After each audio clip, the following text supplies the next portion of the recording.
बच्चों, आज हम कक्षा 9 की विज्ञान विषय की वर्कशीट नंबर 69 के बारे में पढ़ेंगे। इस वर्कशीट में हम ऊर्जा संरक्षण के नियम को पढ़ेंगे। ऊर्जा संरक्षण का नियम क्या होता है? देखिए, हम जानते हैं कि ऊर्जा को एक रूप से दूसरे रूप में बदला जा सकता है। ऊर्जा को एक रूप से दूसरे रूप में बदला जा सकता है, ठीक है। लेकिन निकाय की कुल ऊर्जा का क्या होता है? ठीक है, ये सब इसमें हम जानकारी प्राप्त करेंगे। जब भी ऊर्जा एक रूप से दूसरे रूप में रूपांतरित होती है या बदलती है तो उस निकाय की कुल ऊर्जा अपरिवर्तित रहती है। जब ऊर्जा एक रूप से दूसरे रूप में बदलती है तो उस निकाय की कुल ऊर्जा जो है क्या रहती है? अपरिवर्तित रहती है। ऐसा ऊर्जा संरक्षण के नियम के कारण होता है। क्यों होता है? ऊर्जा संरक्षण के नियम के कारण होता है। इस नियम के अनुसार ऊर्जा को ना तो बनाया जा सकता है ना ही नष्ट किया जा सकता है। ऊर्जा को ना तो बनाया जा सकता है और ना ही नष्ट किया जा सकता है। इसका केवल एक रूप से दूसरे रूप में रूपांतरण किया जा सकता है। ऊर्जा संरक्षण का नियम क्या है? ऊर्जा को ना तो बनाया जा सकता है ना ही इसको नष्ट किया जा सकता है। इसका एक रूप से दूसरे रूप में रूपांतरण हो सकता है, यानी कि एक रूप से दूसरे रूप में बदल सकती है, ठीक है। जैसे स्थितिज ऊर्जा है तो गतिज ऊर्जा में बदल सकती है, गतिज ऊर्जा है तो स्थितिज ऊर्जा में बदल सकती है। नष्ट नहीं किया जा सकता, ठीक है। ऊर्जा संरक्षण का नियम सभी परिस्थितियों में और सभी प्रकार के परिवर्तनों के लिए मान्य होता है, ठीक। देखिए, एक सरल उदाहरण से समझते हैं क्या है।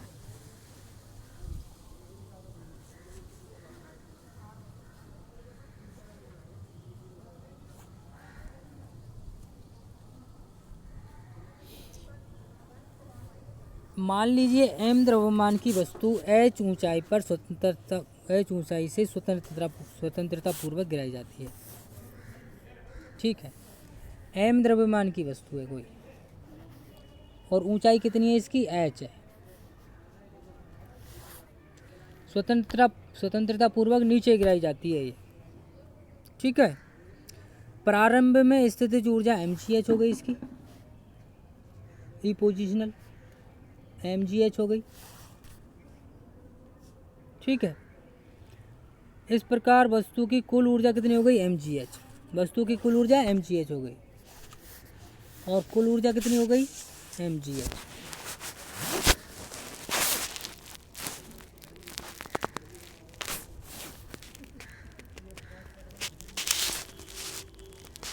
अब देखिए, प्रारंभ में स्थितिज ऊर्जा 0,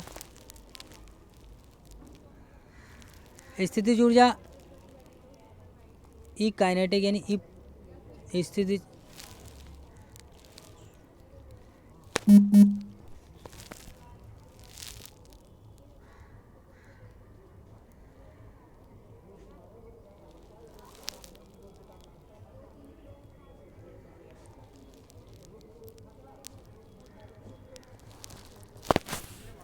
देखिए, ई पोजिशनल यानी स्थितिज ऊर्जा mgh हो गई ऊपर और गतिज ऊर्जा इसकी हो गई 0। गतिज ऊर्जा हो गई इसकी 0, ठीक है। क्योंकि इसका प्रारंभिक वेग 0 है तो गतिज ऊर्जा 0 हो गई। प्रारंभिक वेग 0 है तो गतिज ऊर्जा होती क्या है? Half mv²। तो v 0 है तो 0 का इससे सबसे गुणा करेंगे तो 0 हो जाएगा ये सब 0। इस प्रकार वस्तु की यहाँ पर कुल ऊर्जा कितनी हो गई? ई के प्लस ई पी बराबर mgh हो गई कुल ऊर्जा।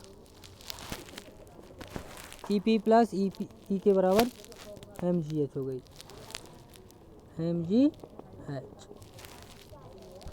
अब नीचे देखिए, जब ये वस्तु गिरती है तो इसकी स्थितिज ऊर्जा गतिज ऊर्जा में परिवर्तित होती है। नीचे जब ये गिरती है तो स्थितिज ऊर्जा गतिज ऊर्जा में बदलती है इसकी। ठीक है, यदि किसी दिए हुए क्षण पर वस्तु का वेग v है, क्या है, वस्तु का वेग v है, तो गतिज ऊर्जा, मान के चलिए इस स्थिति पर वेग क्या है, v है, तो यहाँ गतिज ऊर्जा कितनी हो गई, यहाँ गतिज ऊर्जा हो गई हमारी E के बराबर हाफ mv²। ठीक, वस्तु जैसे जैसे नीचे गिरती जाती है इसकी स्थितिज ऊर्जा कम होती जाती है और गतिज ऊर्जा बढ़ती जाती है। इसकी स्थितिज ऊर्जा कम होती है और गतिज ऊर्जा बढ़ती है। ठीक है, नीचे नीचे जाती है, गतिज ऊर्जा बढ़ती है, नीचे जा रही है, गतिज ऊर्जा बढ़ेगी, ऊपर जा रही है तो स्थितिज ऊर्जा बढ़ेगी।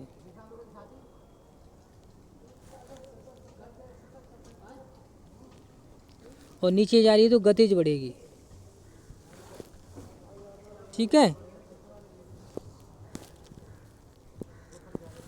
जब वस्तु धरती पर पहुंचने वाली होती है तो h बराबर 0 होगा। यहाँ पर क्या होगा, h बराबर 0 होगा, तो यहाँ पर EP यानी कि स्थितिज ऊर्जा क्या हो गई, mg इंटू 0 बराबर 0 हो गई, 0।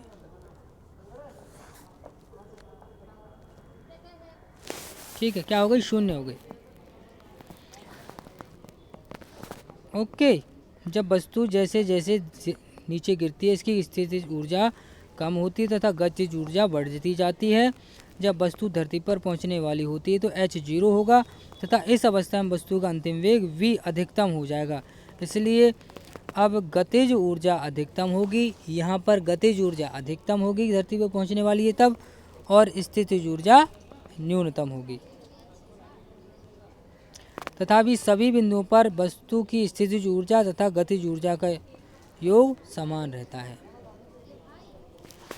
ये EP प्लस EK हमेशा बराबर होगा, चाहे यहाँ पर हो, चाहे वस्तु यहाँ पर हो इस पोजीशन पर, चाहे इस पोजीशन पर हो, चाहे इस पोजीशन पर हो, या फिर यहाँ पर हो। EP बराबर EK ये कहती है स्थिर रहती है,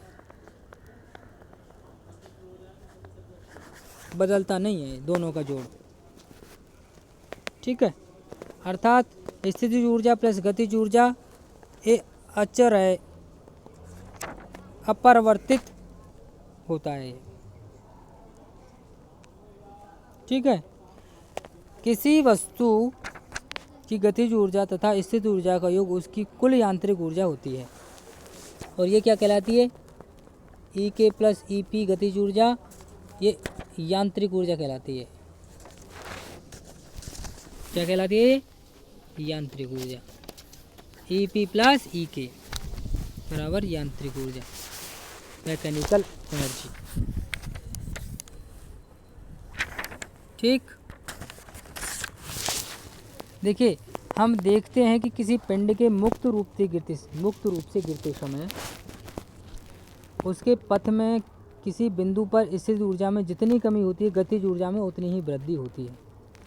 अगर स्थितिज ऊर्जा कम होगी तो गतिज ऊर्जा बढ़ेगी। ठीक है, यहाँ पर एक चित्र भी दिखाया गया है। इस प्रकार गुरुत्वीय स्थितिज ऊर्जा का गतिज ऊर्जा में निरंतर रूपांतरण हो रहा है। एक चार्ट भी बनाया गया है यहाँ पर। इससे संबंधित कुछ प्रश्न हैं वो आपको करने हैं। धन्यवाद।